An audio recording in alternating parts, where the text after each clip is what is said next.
Ja lisää ja lisää ja lisää uutuuksia, Fatseria. Remix Mökki Mix. Ensimmäisenä tämä lakritsirae. No, lakritsia ja raemallinen. Sieltä sitten salmiakkia.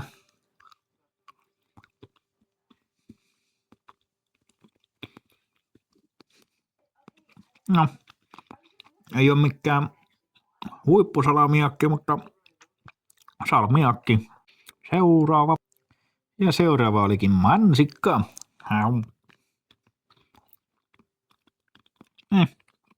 Aika semmonen justiin keinotekoinen mansikka, mutta vaksi.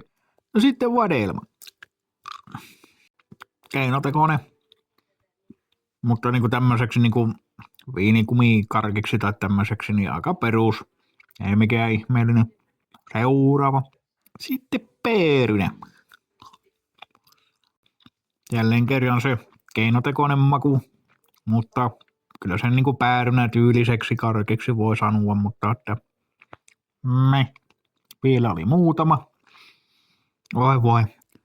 Ananasperisikka. Mielenkiintoista. Se on oikeastaan semmonen, mistä mä tykkään.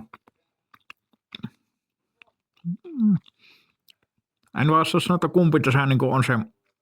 Ehkä ananas on.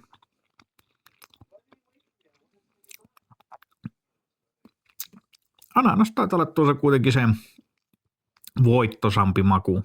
En ole varma. Vielä on ainakin mustikka. Yllättävän hyvä.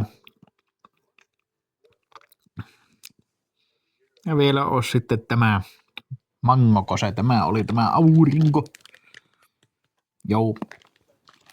Ei muuta kuin.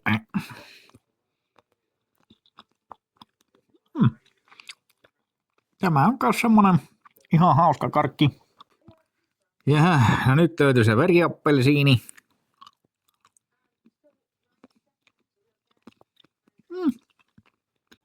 Ja nyt vielä viimeisenä tämä.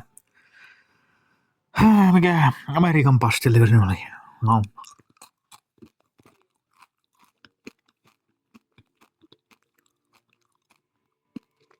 No, se oli ainakin se juurikin mitä luvattiin, jossa osa on kakkaa ja osa on hyvää.